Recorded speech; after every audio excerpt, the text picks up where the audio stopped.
Hi there, my name's Alasdair Kennedy and I'm the sociable social worker, and today's video is a scary story, a Halloween video.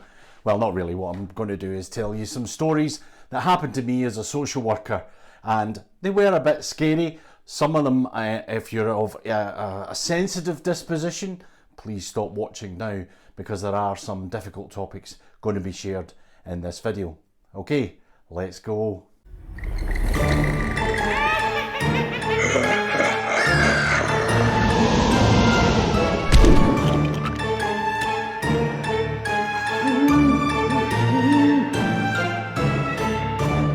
So, scary story number one, and actually it's quite a sad story as well, and it was around about when I was working in probation, and I had a lovely guy and a lovely woman who were both on probation, and they both, they went out with each other. I think they might have been engaged to each other.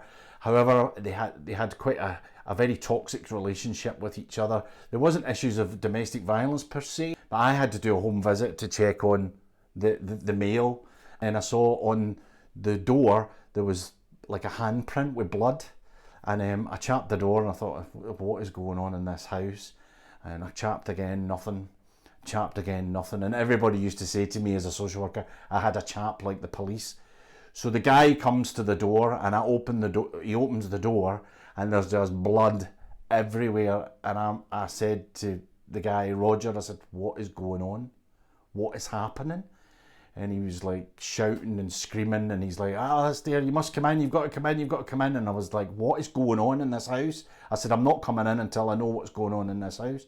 And he was like, Mary's done now, Mary. And I'm like, what about Mary? What about Mary? He said, she's cut her arm off. And I was like, what? And he was like, I said, have you not phoned the ambulance? No, not yet. I said, well, you need to phone the ambulance. So he phones the ambulance. This was the day before mobile phones. He goes to the phone. I says, where is she? And he's like, she's in the kitchen. So I had to go into the kitchen, and there, sure enough, is Mary. And she's sitting there with her hand severed, and she'd basically taken a bandsaw to her arm. Now, I have to say, it was one of the most scariest moments in social work that I've ever experienced, and it was just so horrendous. We got the ambulance there, the police arrived, everything settled down. She got taken to the hospital, and actually she survived that, and with the blood, and even with the blood loss that she had, because the place was covered in blood. And this was all just due to alcohol. There's just so much alcohol consumption, and actually, surprisingly enough, she survived, and they both passed the probation. I was working with a guy who was actually in a forensic unit, and he was in a forensic secure unit in a well-known hospital, and I had to go and visit.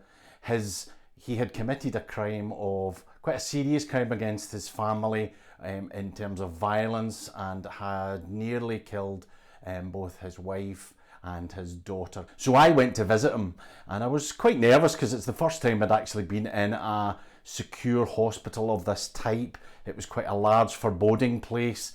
And I was, it's new social worker, I was quite worried about it. What's going to happen? What are they going to say? Who's going to do what? And actually, when I met the guy, he was pleasant enough. He was rational. He was quite chatty and very forthright about what the crimes that he had committed. So at the end of the conversation, I was talking about how he might be able to get out on licence. And we chatted, and I said, if you did manage to get out on licence and you were back in the community, what kind of things would you be doing? And he leant across the desk and he said, I've only got one thing left to do. And I was like, what? Right, okay. And would you like to tell me what that one thing is? And he said, no. And from that point, the interview ended. So in one of my most popular videos, which has got about 15,000 views, I talked about one of the scariest home visits I ever did, where the guy that I was working with, I was actually working with his daughter, but he was pimping out his daughter, which was quite horrible, and she was addicted to heroin, which he was supplying, and it was just a terrible situation all round. One of the key things was I kept getting locked in the house with this guy, and on one occasion I got locked in a house with a drugs worker, and he had a bullet on his mantelpiece with my name on it. As I said in my previous video, it wasn't big enough to fire in any gun that I had ever seen, so I don't know where he got it from, but it's safe to say it was a scary, scary visit. Scary story number 3, I was actually out on a child protection visit, and actually what we had to do was take a baby from one set of flats to another set of flats, high flats in Scotland. And actually we were taking the baby from the grandparents to the birth parents, so their own son or their own daughter, I can't remember the details. But anyway, so we had to go to this grandparents' house, and actually when we got to the grandparents' house, we went up in the lift. The lifts were working for a time. We actually had to take the police with us. We walked into the house and there were 19 people sitting around the living room, 19 people. And just the police stayed outside because they said, oh, we're not coming in, there's too many people in there. And it was a tiny little living room. We said, look, can you hand over the baby? We need to obviously take the baby. We did it really sensitively. And all the 19 people erupted, shouting, swearing. The police shouted in, right, keep it down, keep it down. So we took the baby. Baby was quite calm actually.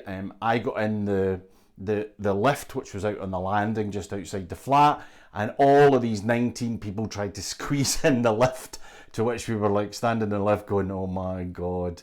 The police, can I say, never got in the lift, and I said to people, I said, where are you going? And they said, oh, we're coming with you to see the mother and father. And I was like, right, okay, because we knew we had to go to the high flat and then go back up in another lift, and I thought, are these guys going to come out? So we went down in the lift, and I have to say it was the quietest lift journey I've ever made. As we went down and down, I think we were about 15 floors up, and then when we got to the first floor, they all got out of the flat and ran out of the doors of the flats, and we were like, where are they going? And then across the car park, it was quite a large car park, were more police and the birth family, and to which the grandparents and all that family ran towards other sections of the birth family, and they all started fighting. Meanwhile, the police are fighting, the families are fighting, and we're standing in the middle with this baby going, what are we going to do with this baby?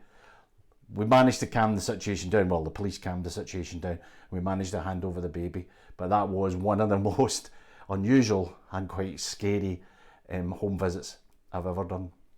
So there you have it, some scary stories, some social work on Halloween or near Halloween or whenever you're watching this video. If you liked the video, hit it a like, comes in handy. Alright, thanks for your time, and I'll see you again soon.